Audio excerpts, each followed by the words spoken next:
Hello, everybody. Welcome to another episode of Entrepreneurship Unlocked. Today, we have Chris Richards on our show. He is the CEO and founder of UX Brite.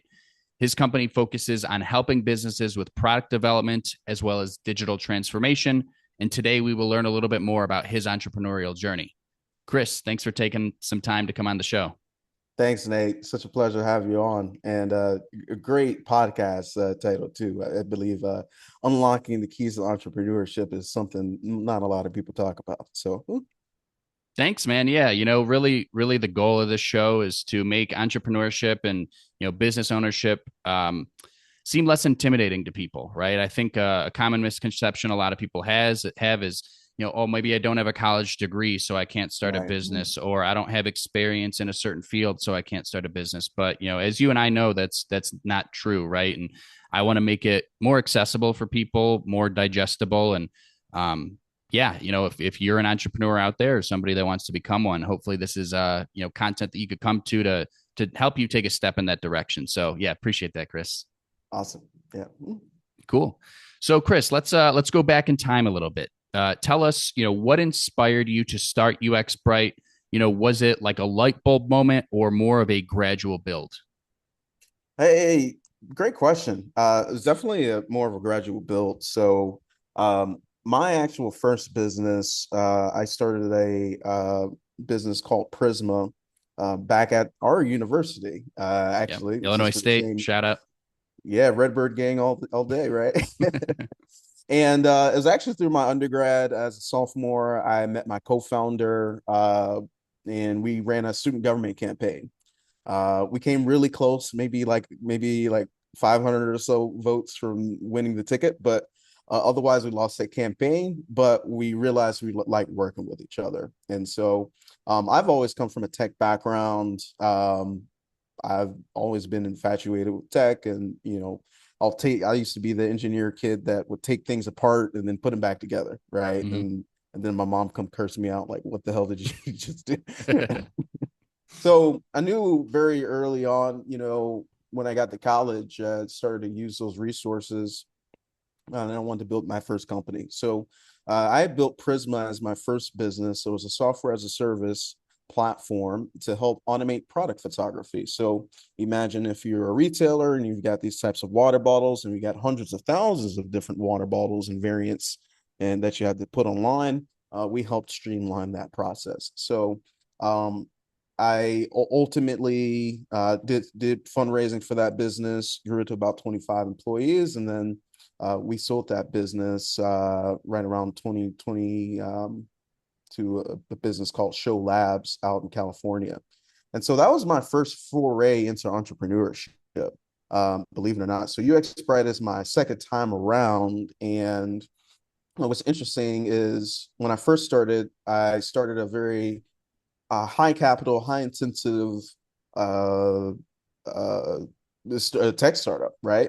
But UX Brite now, when I started it, right off of the heels of my first business being sold, I ultimately COVID happened. Actually, that was 2020, right? So like I literally had no choice but to just sort of sit on my hands for a little while. But as things got better, I started working with other founders in the Chicago entrepreneur space and helping them build their technical visions. So uh, that's where we started. Originally, we started as a web development firm, helping build out tech projects. And very quickly, it became, hey, Chris, thanks for helping me launch this. What's next? Right? Mm-hmm. What tends to happen after you launch something successful and you've spent all this hard sweat, the sweat and time into it. And we found that scaling business after launch was one of the biggest challenges for a lot of entrepreneurs. And so that's where UX Brite was brought. We UX Brite is user experience bright, but the whole goal is user experience permeates every section of the business domain, right? So your customer experience on the product, your operations, and on how you're servicing your clients and everything in between. We thought that you know the user experience is going to be number one. And if we can help companies build those streamlined experiences across those domains, mostly in tech, marketing, and their operations, then they can build more meaningful ventures and scale more effectively. So that's where we focus a lot of our offerings is if you're building a new product, we'll help you build it, or maybe you have an existing product, we'll help you improve that and scale it, which it's becoming so much more easier now to start a business than it used to be. Totally. And build an app, right? We've got the AI vibe coding ecosystem that's now just emerging. So when I was building a SaaS in 2016, yeah, you needed a lot of high capital intensive developers and a whole project team. But now it seems that dynamic has changed dramatically. So we've sort of focused on not just incubation of helping you build something, but how do we actually scale it and grow it and get it to a meaningful revenue point where your business truly succeeds. Absolutely, man. And one thing that you said that stood out to me is, you'll talk to a lot of business owners and maybe take them on as clients that have a product in place already, but really struggle to scale it. Based on your experience, what have been some reasons that you see, just maybe some common reasons that some businesses really have trouble scaling their product even after the product is already in place, and maybe it's even a good product, but they're lacking the ability to scale? Yeah. So I since I consult with tends to be a lot of the C-suite and founders. What I tend to find is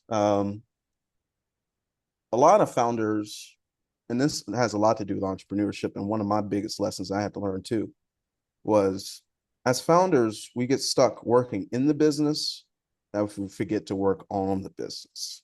Right. So you start off your business, you grow pretty considerably, and then you get busy and you take your eye off of the ball of like where is this supposed to be going.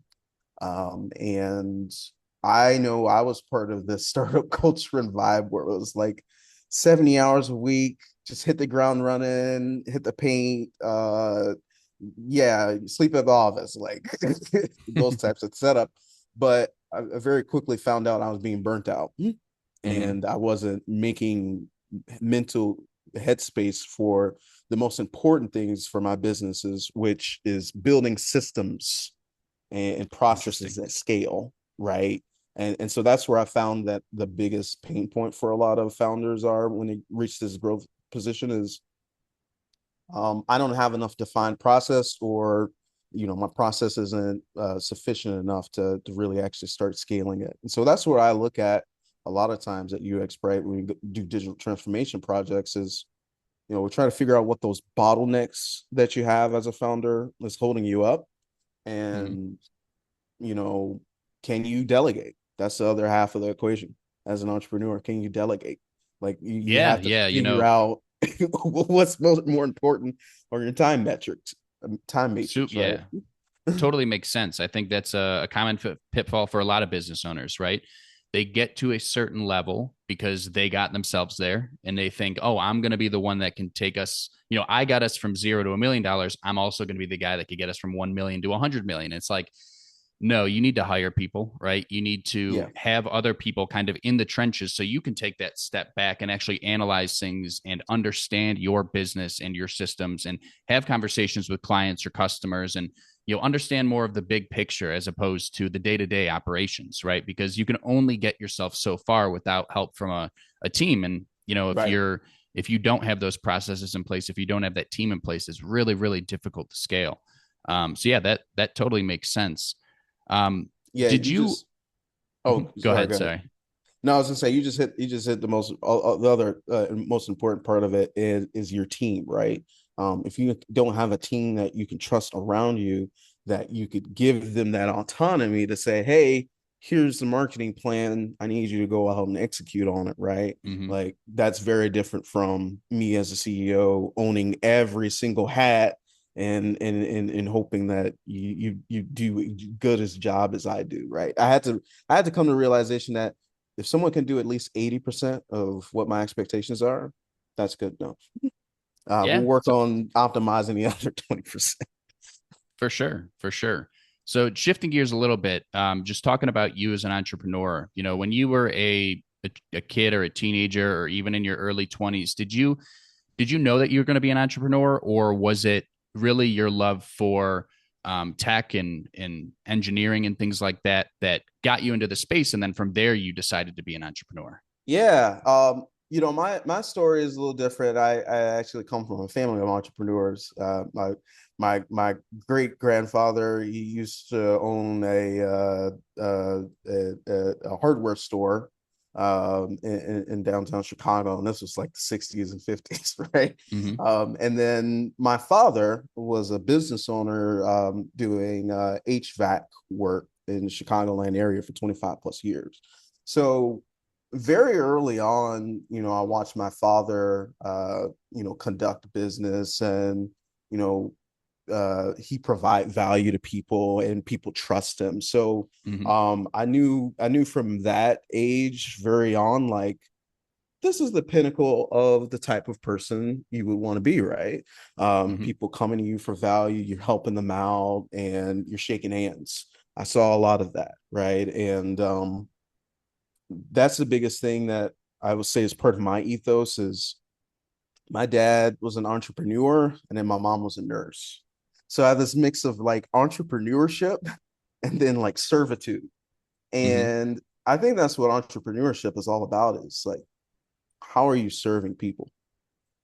And the scale of your business depends on how the scale of which you help those types of people, right? So if you're a solopreneur, yeah, you're helping your mom and pops and SMB. That's no problem. But then you have startup companies that are looking to do impact at a larger scale, right? Mm-hmm. Totally different businesses, still in the business of servitude, though. And I think that's where the real core of it is. And that shaped my outlook. And it wasn't until getting to college that I met the right team of people, right?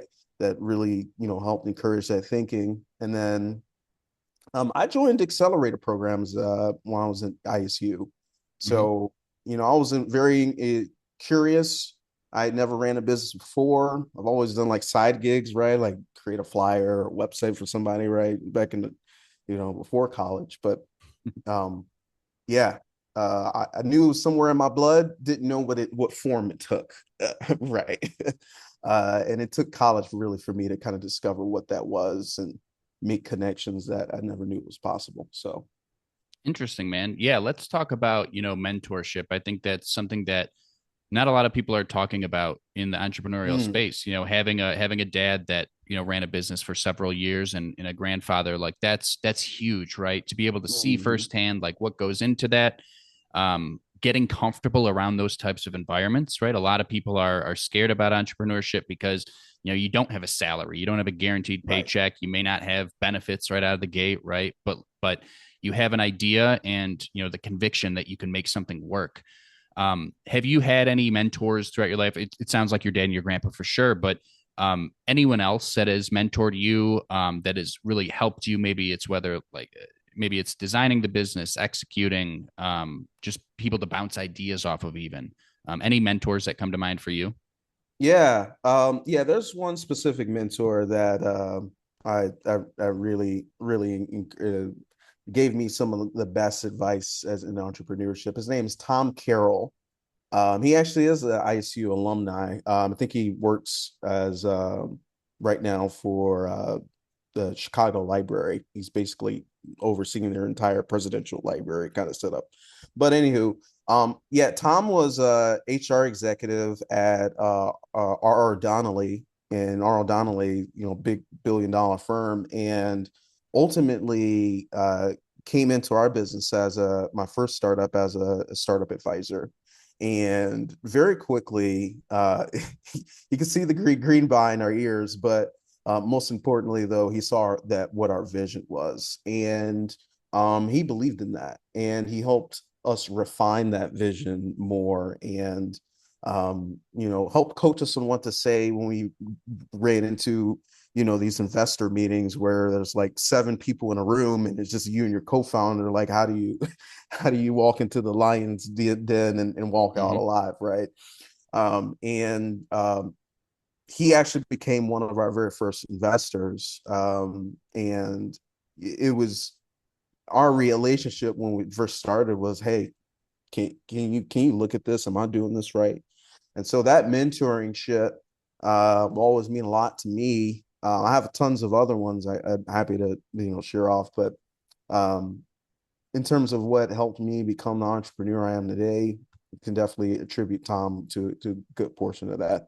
Another shout out that I did want to make is Terry Knoll from the College of Business, the Entrepreneurs Mean Center at ISU. They also helped refine and helped us make connections and use the university as resources to actually get to our prototype. Like without that, I wouldn't be here today. So That's incredible, man. You know, yeah. I think a lot of people, a lot of entrepreneurs think, oh, I don't need to go to college to start a business. And they're right, right? Like you don't at Mm-hmm. the end of the day. But, you know, in today's world, a lot of universities across the world are focused on entrepreneurship, right? They'll offer it Sure. as a option for a degree, right? Like I have a master's degree in entrepreneurship.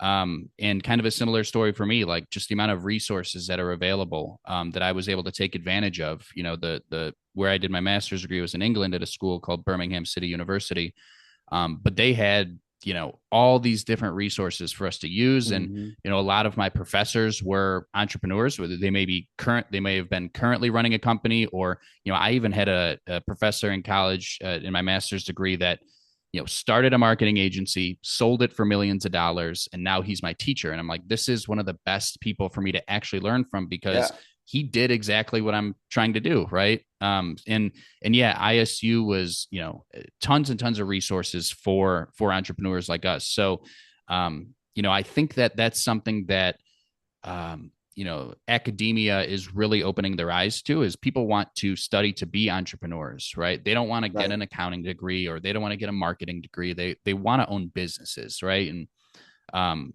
providing resources to those types of people is super important, just in terms of, you know, what that can do for that individual business, but also on a grander scale, what it could do for the entire economy.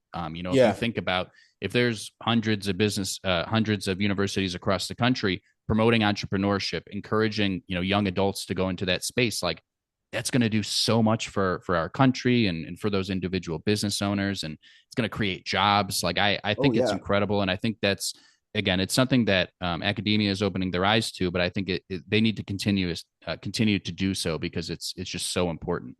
Yeah, that shift is made super important. And I was black kid on the south side of Chicago. I never probably had more than maybe $5,000 in my own personal name until I got to college, right? And just knowing that those avenues were available to me sparked that more Mm-hmm. curiosity, right? And um, we started joining pitch competitions. That was like our first kind of foray into that world.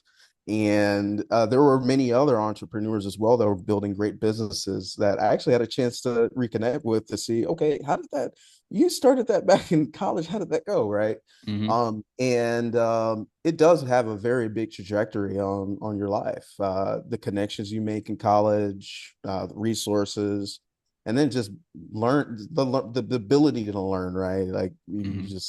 you just around so many people with knowledge, you just naturally absorb it. So yeah, I'd say, yeah, if you're being an entrepreneur or doing something really STEM heavy, definitely college makes a lot of sense.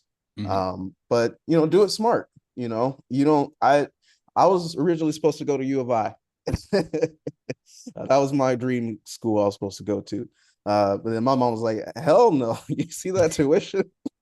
So Yeah, I I mean, you was probably right. saved 20 grand a year, you know, That's and right. you're doing the business that you want to be doing. So it's like, That's and you made right. some great friends and had some great opportunities at ISU. That's right. So So don't think, yeah, for anyone watching, thinking you don't need to go to Harvard, you don't need to go to Yale. Make use of the resources you have in front of you, and that dedication and grit alone will out trump any other resources for any other school. So I think, yeah, no, school is totally, super man. important. Yeah, education is liberty. in Absolutely, some man. aspects, right? So For sure. So shifting gears a bit, let's talk about SaaS, AI. mm, Obviously you're big in that space. And what would you say, where SaaS and AI are at right now? Like, how do you see them evolving together over the next, let's say, 3 to 5 to maybe even 10 years?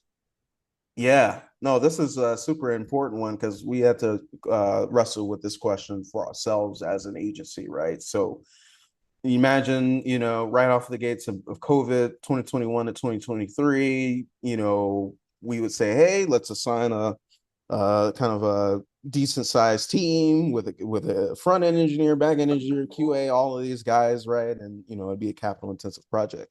But now what we're starting to see now with software as a service is starting to become commoditized with the use of AI, right? So, people are building their own SaaS platforms and not necessarily needing a whole full development team. For my business, that sucks. But for the future of humanity and technology, hey, more power to us, right? Mm-hmm. But what this all forced us to also recognize this too is because it's becoming much easier to start a business and start a SaaS. The real next challenge is going to be distribution, right? Mm. We have all these different tools that are popping up, and it seems like there's a SaaS coming out every day. Um, how can you make sure that your SaaS is successful and getting right in front of the right customers and you're solving real pain points? I think the whole point of SaaS was to help create workflows that didn't otherwise exist, right? Using software. Now with AI, we're sort of almost eating into SaaS where those workflows are almost completely eliminated. So you go from this industry of having like a very UI heavy, very workflow heavy sort of landscape into now all it is I just got to put information in the chat bot and expect an output, right? Mm-hmm. So this evolution is actually going to start to create new problems. And so what I'm starting, like some of the clients we're starting to now work with is people who vibe coded their project up to a certain point where they know they're not a programmer and they need to take it to the next level, right? Mm-hmm. And that type of like conceptualization and early validation is super important. I wish I had an AI vibe coder when I first started because that means you can fail quickly, right? You can Mm-hmm. figure out what SaaS product works well. You can spin up a landing page. And what this is going to focus everyone on is solving real problems with real products, right?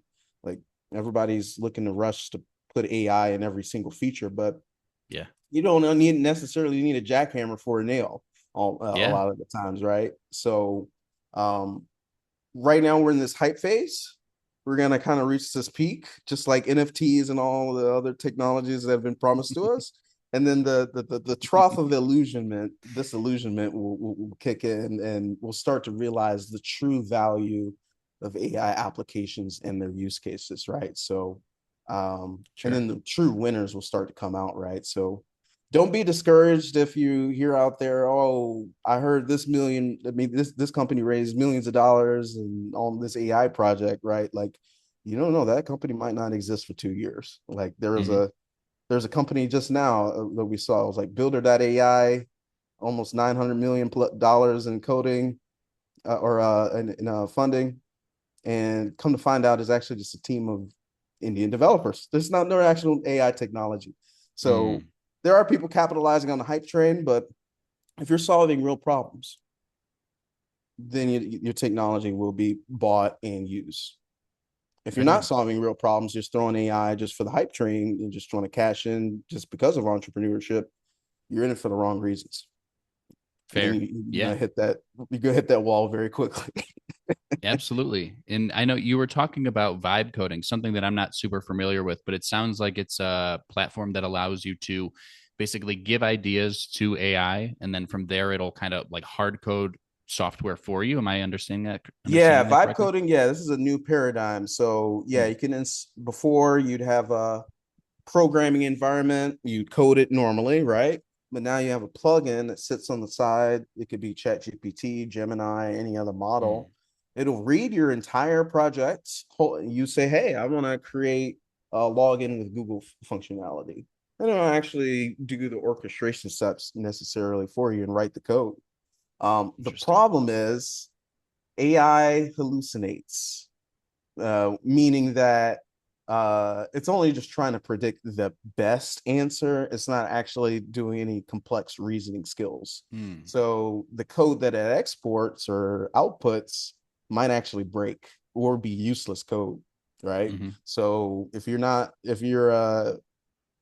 to build something small like a landing page, vibe coding is great. But then once you get into, okay, yeah, I'm building a big software as a service platform with payments and security and all this other stuff, you're going to run into that roadblock pretty quickly.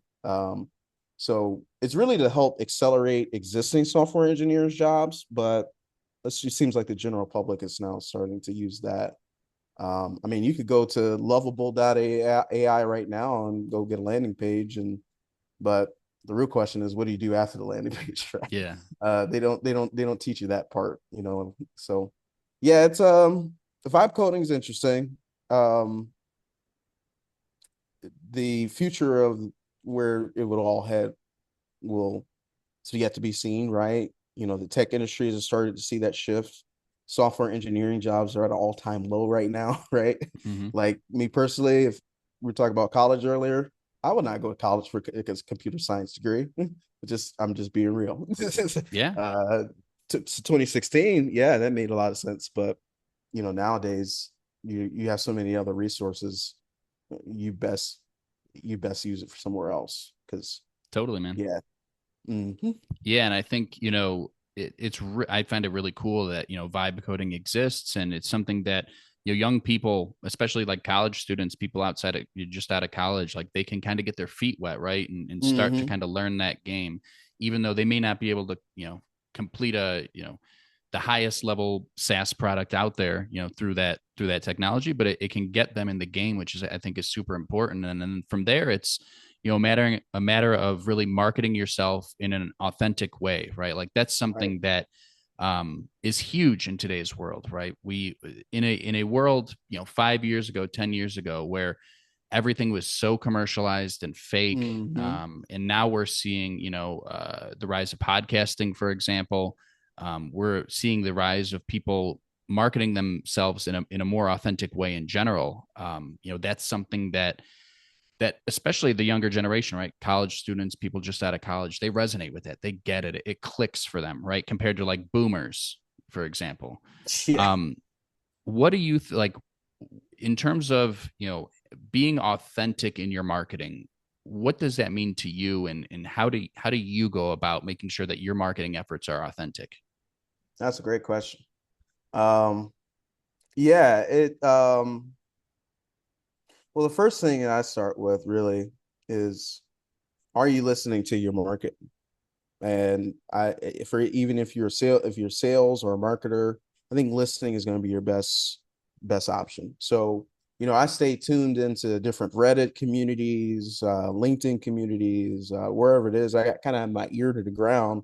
I'm listening to the market, and what I want to hear is, I want to hear what the pain is, what the pain Hmm. points, what are people struggling with, right? And what I found is when you create content for the people that are having the problem, they are actively searching for you. Like they're going into Google, they're like, how do I do X? How do I do this?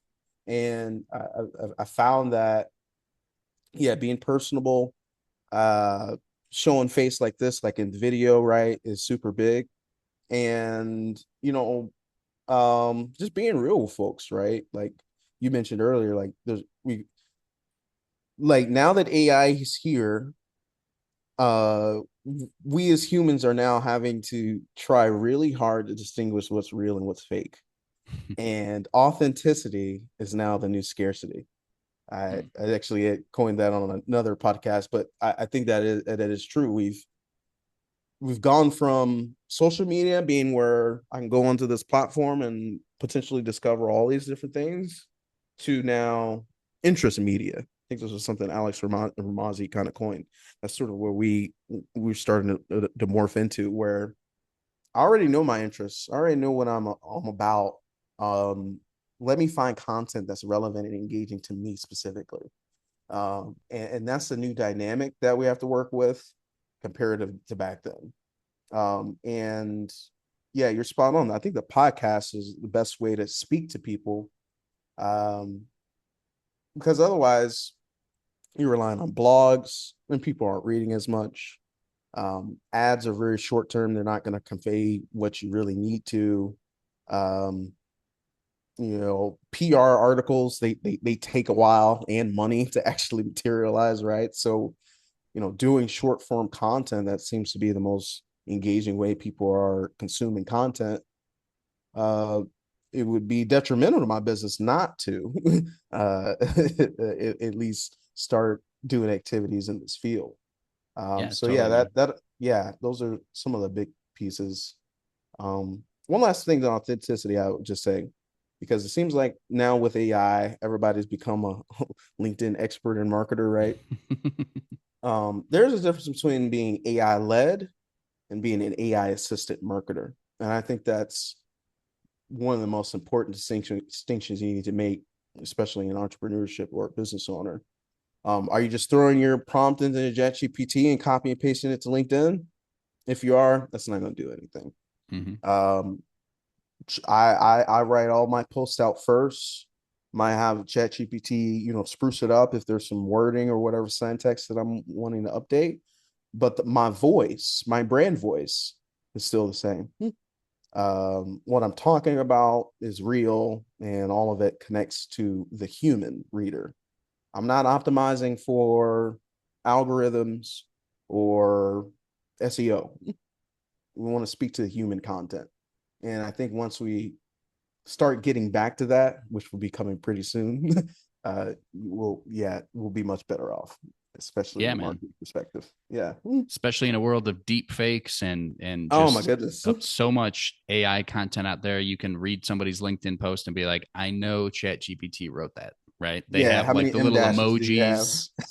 Yeah, yeah. It's like they'll have like emojis laid out as bullet points, and it doesn't sound like a human. And they always have like a call to action at the end. They have the same kind of content at the beginning. It's you can tell when AI is writing posts, and yeah, that's something humanizing your brand is extremely important, no matter what line of Mhm. business you're in, and sounding human and being truly being human, right, and not an AI bot that sounds human is super crucial.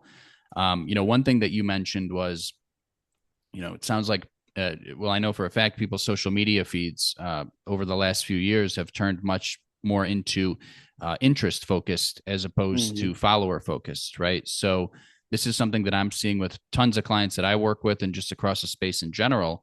Meta and TikTok and these different platforms, they want to be showing people the content that interests them the most to keep them on the Right. platform for as long as possible. And what we're seeing in from my client side is a decrease in organic reach. Right, you're not reaching people Mhm. just because they're following you, which I for better or for worse, right? It gives you the ability to Yeah. reach people at a larger scale if you have content that goes viral, for example, but doesn't allow you to reach your core audience in your everyday posts that you're making. So there are some significant downsides of it. And, another reason that platforms are choosing to kind of go with this method is, yes, to keep you on the platform longer, but it's also to be able to target ads to you in Yeah. a better and a more improved way, targeting people based on their interests, right? Not just based on the pages that they follow, for example.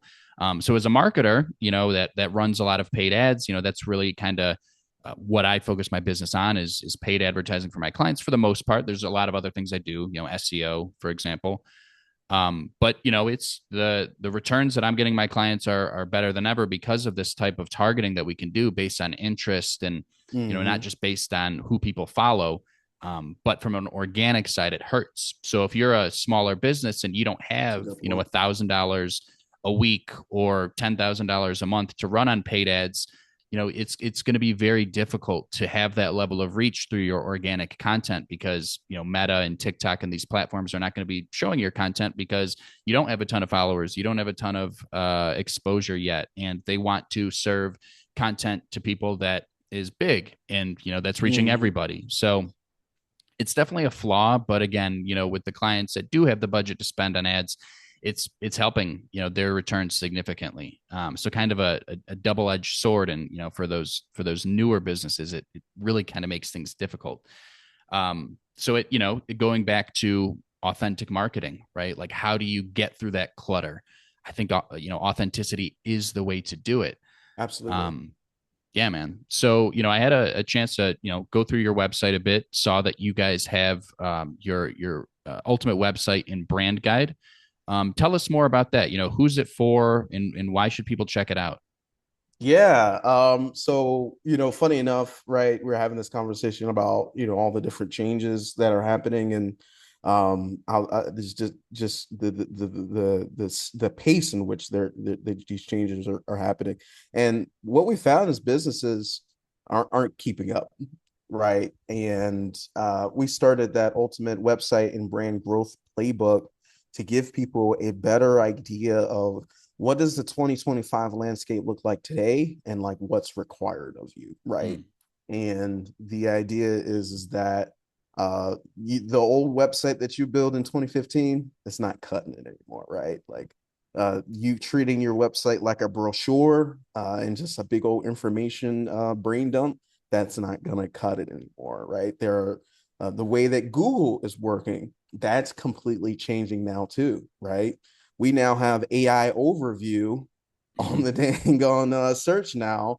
First And thing. what we found is that actually a SEMrush was found in like at least 40% of informational queries and traffics are decreasing rapidly. So Mm, the blog that you were going to create, don't even bother doing it. Just go straight into the podcasting because mm, informational Google's AI overviews is scraping everyone's sort of listings and then regurgitating that content through their own lens. So Google is in a way cannibalizing its own search business. And I've actually consulted with a number of clients that are visibly pissed off because of this, right? A lot of companies, they spent, easily hundreds of thousands of dollars on SEO and in blog content, and then only for those click-through rates to dramatically decrease. Um, yeah, we just had a June or a June Google update, and the results of that still be yet to see. But that's the bad side of the equation. The other side of the good equation, though, is if you've got good SEO basics, people are actually getting traffic through the AI overviews. So people are, and that's what the crazy part is. Search is evolving rapidly. So I watched one of my older uncles do this. They literally searched up a recipe for chili. They just used the AI overview. They didn't go search down to the second or mm-hmm. third pages for the links. And it's like, okay, so how businesses are going to be ranking on Google? The AI overviews are looking at: are you having genuine content? Is it quality content? And then what's they call it EAT, right? Expertise, authority, Mm-hmm. trustworthiness, right? If your content has all of those elements, you will start to show up on the AI bots. So yeah, Absolutely. it's been a craziness changes, and so that guide is, if you don't not been in the web game, not been in the tech game, don't know what's going on, that's going to get you right up to date. And then access to some tools and processes that you're going to start using today. So not only do we want to give them a landscape for what's going on, but then what can you start doing today to start driving meaningful results? Nice, man. Yeah. Yeah. I think that's great. You guys should all definitely go to the UX Brite website and download that brand guide. I think it's definitely going to be something helpful to look at, as you are trying to improve your business over the next few years. Chris, would there be, would you say there's like one piece of information in that brand guide that's like a must do tip for people that they can kind of plug right into their business right away without Yeah, giving away too much? right. Yeah. You got to go read it. But yeah, no, there's a lot of great ones. And here, here's what I will say. Uh, Here, that's also part of that brand guide. So we talked about this era of authenticity and how do we break through that diffusion. There's actually a section in there for how we actually do that.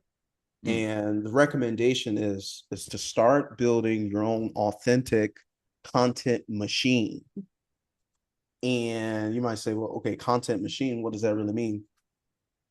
Me as an entrepreneur, I find 2 times a week, I spend 30 minutes, I do a podcast, either topic on my own topic or something else. And then I use automation to help me edit those clips or have, someone like Nate Linder look at those clips, edit them, and do whatever I need to on them, right? And all of that gets distributed to all my social channels. So it's Mm-hmm. kind of like a flood the zone sort of approach.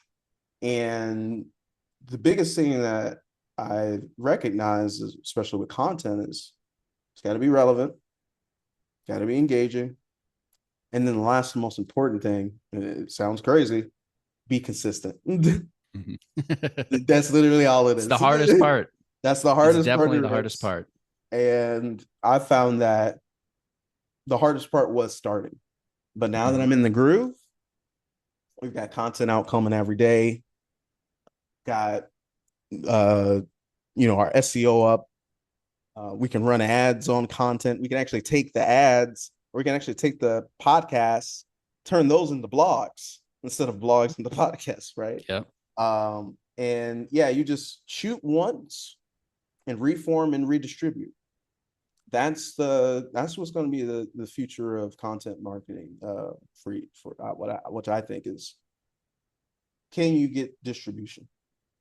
And that's what I've been focusing my efforts on, and I think a lot of businesses nowadays should look at as well too. How can I get in front of my most qualified audience in the least amount of effort and time possible? 100%. Even before we jumped on the podcast today, we talked briefly, and we're talking about the fact that you can shoot a podcast, for 30 minutes to an hour, get a bunch of clips from it, distribute those across, different Right. platforms. And if you're a business owner and you're like, I just don't have time to be going and shooting videos and creating content all the time, like you said, 30 minutes a week, an hour a week, pretty much Yep. any business owner out there can allocate that amount of time to creating content, especially if you're getting several clips from it, right? You could be making one post a day at least on all your different Yeah. social media platforms from doing one podcast for 30 minutes a week. It really is that simple, especially if you have those processes in place, right? To automate the clips being generated, or if you have someone internally, or let's be honest, you can find people to chop those clips for very, very low costs, whether Oh, it's on the absolutely. freelance website like Fiverr, or if you just know a college student that wants to build their resume. Like, you don't need the most incredible videographer or video producer to chop clips, right? So the it's out there, right? Like, those people are out there, the technology's out there to make that all happen. And yeah, I think going forward, we're going to see a lot more people creating their own podcasts, creating their own authentic content, because that is going to be what gets through to Google's AI and Mhm. other search engines, search results, and things like that. So yeah, totally something that resonates with me, and something that I'm focused on clearly right now with my own Yeah. business as well. Yeah, well, yeah, and it's going to be content that stands the test of time, right? You're going to come back and look at these 10 years from now, and you're like, this still holds true. Yeah, uh, and no one can take that away from you. And I think that's super powerful. So, totally, uh, man. Yeah. So one last question for you, Chris.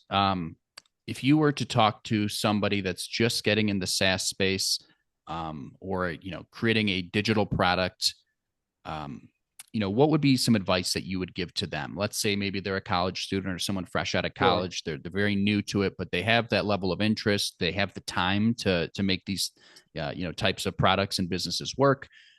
What would be just one piece of advice that you would give to that person? I would say, um, start your distribution early. even before you even start building the product. Um, you know, all you need is a landing page, Mm-hmm. to have a conversation about a concept or solution, whatever you're building.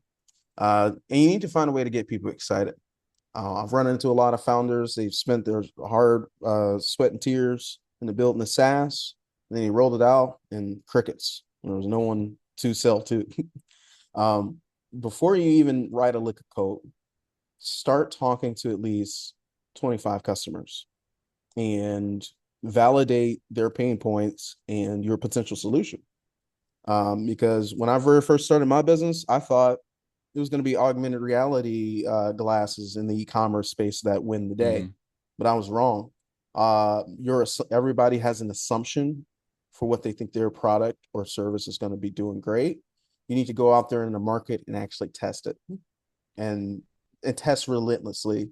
Um, I before writing a single line of code, get 50 user interviews, right? Like make sure it's the one, because yeah, you're gonna pivot. That's a given, but at least you'll be much more closer to the thing that you wanted to do versus spend all that money and, oh, why doesn't anyone want this thing? Well, did you do the sales and marketing beforehand? Mm-hmm. No? Well, that's your problem. So when my tech people, get out the college dorm room, go talk to some people and see if the solution actually works. Because not everyone thinks like us. You might be logically minded. Your customer may be emotionally minded, right? Totally different. You got to meet them in the middle. So yeah, that's what I would leave for you guys, is distribution is going to be key, and build your market before you start building.